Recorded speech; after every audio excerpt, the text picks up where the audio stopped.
એક સોનીનો દીકરો હતો ને એના પિતાશ્રી બહુ વર્ષો સુધી સોની કામ કર્યું, બહુ સારું કામ કરતા હતા. એના પિતાનું નામ હતું આજુબાજુના એરિયામાં.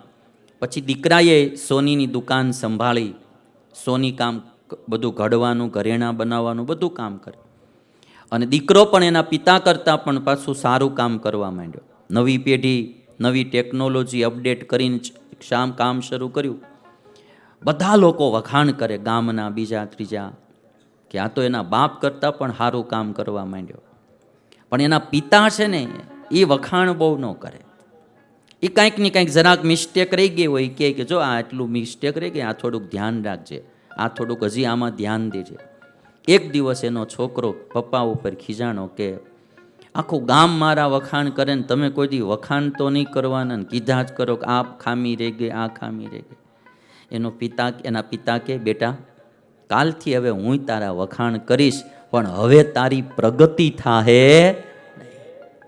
એકાદા કોક કેનારાય જોઈએ, બધાય વખાણ કરનારા હોય તો બી પાછું પતન થાય.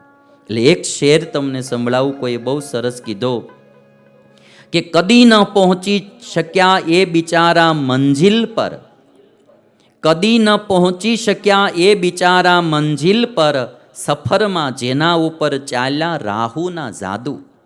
જેને રાહુ નડતો હોય એ મંજિલ સુધી પહોંચી ન શકે. કદી ન પહોંચી શક્યા એ બિચારા મંજિલ પર, સફરમાં જેના ઉપર ચાલ્યા રાહુના જાદુ. ગઝલને તારી બચાવીને રાખજે બેફામ, ગઝલને તારી બચાવીને રાખજે બેફામ, કરી ન જાય અસર વાહ વાહના જાદુ. વાહ વાહના જાદુ તારી ગઝલને અસર ન કરી જાય, માટે એને તું બચાવીને રાખજે. એટલે એક ચીજ મારે તમારે બધાએ એ જાણી રાખવી કે પ્રશંસા જરૂર કરવી, ખોટી પ્રશંસા કોઈની ન કરવી. હનુમાનજી મહારાજે આજ બહુ સારી પ્રશંસા કરી. રામચંદ્ર ભગવાન રાજી થયા અને રામચંદ્ર ભગવાન ખૂબ પ્રસન્ન થઈ હનુમાનજી મહારાજ સાથે વાતચીત કરવાનું કહ્યું.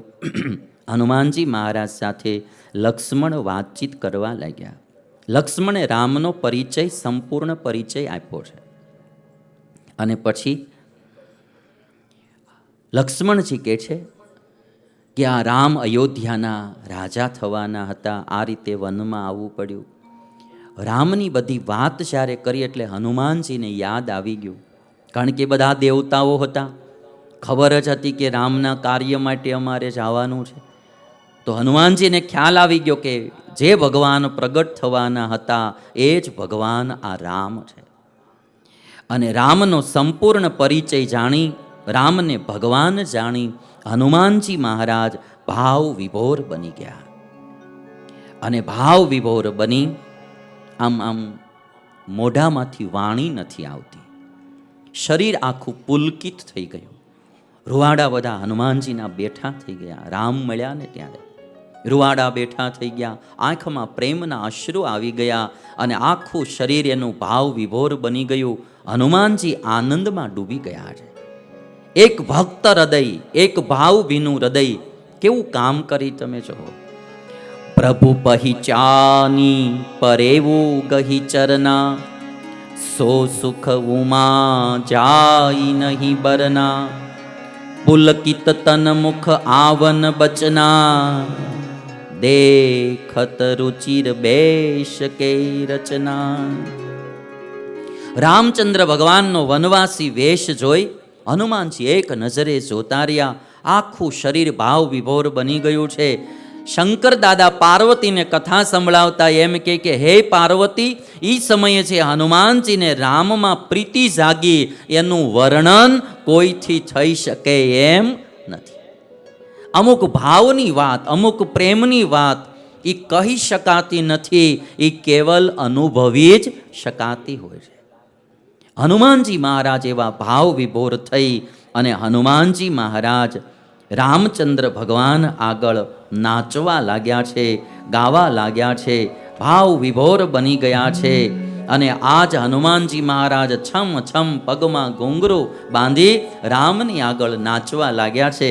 જોઈએ હવે તમારા હનુમાનજી મહારાજ સાથે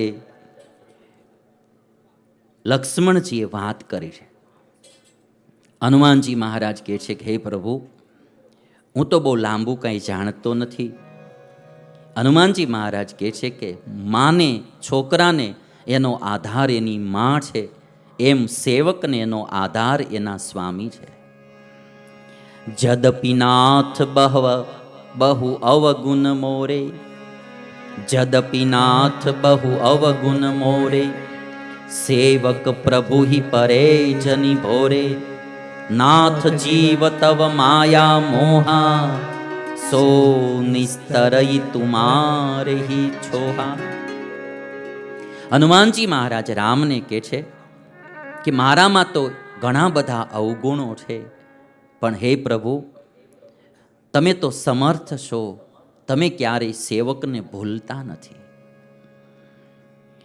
અને તા પર મેં રઘુબીર દોહાઈ, જાનવું નહીં કછું ભજન ઉપાય, સેવક સુતપતિ માતુ ભરોસે, રહી અસોચ બનઈ પ્રભુ પોસે. દીકરાને એની માનો ભરોસો, એમ સેવકને એના સ્વામીનો ભરોસો. અને ત્યારે રામચંદ્ર ભગવાન હનુમાનજીને કહે છે, સુનુ કપી જીય માનસી જની હુના, તે મમ પ્રિય લક્ષ્મણ તે દુના, સમદર્શી મોહી કહ સબ કોઉ, સેવક પ્રિય અનન્ય ગતિ સો.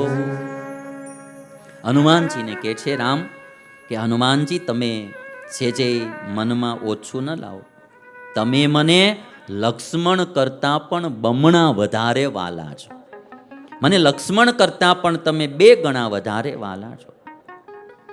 અને ત્યારે હનુમાનજી કહે છે, મારું નામ હનુમાન છે, હું સુગ્રીવનો મંત્રી છું, તેના મોકલવાથી હું અહીં આવ્યો છું. હવે હનુમાનજી પોતાની બધી વાત કહેવા લાગ્યા. યુવાભ્યામ સહિ ધર્માત્મા, સુગ્રીવ સખ્યમિચ્છતિ, તસ્ય મામ સચિવમ વિત્તમ, વાનરમ પવનાત્મજમ. હું સુગ્રીવનો મંત્રી છું, અને સુગ્રીવ છે ને, એમના પત્નીનું પણ એમના ભાઈ વાલીએ અપહરણ કરી લીધું છે. બેયની સમાન પોઝિશન છે, રામની અને સુગ્રીવની. રામ પણ રાજ્ય રહિત છે, સુગ્રીવ પણ રાજ્ય રહિત છે. રામના પત્નીનું પણ અપહરણ થયું છે, સીતાજીનું, એમ સુગ્રીવના પત્નીનું પણ અપહરણ થયું છે. એટલે હનુમાનજી કહે છે કે એ તમારી સાથે મિત્રતા ઈચ્છે છે, અને મિત્રતા લગભગ સમાનમાં થતી હોય, માટે જરૂર સુગ્રીવ તમને મદદ કરશે. હનુમાનજી કહે છે કે ચાલો હું તમને સુગ્રીવ પાસે લઈ જાઉં. હનુમાનજી મહારાજ મૂળ પોતાના સ્વરૂપમાં આવી ગયા છે, વાનર રૂપમાં. જે ભિક્ષુકનું રૂપ ધારણ કરીને હનુમાનજી ગયા હતા કે રામને ખ્યાલ ન આવે હું કોણ છું, કેમ છું, એટલે મૂળ રૂપમાં હવે આવી અને હનુમાનજી મહારાજ વાનરનું રૂપ ધારણ કરી રામ લક્ષ્મણને બંનેને પોતાના પીઠ ઉપર બેસાડી ઋષ્યમુખ પર્વત પાસે સુગ્રીવ પાસે લાવે છે.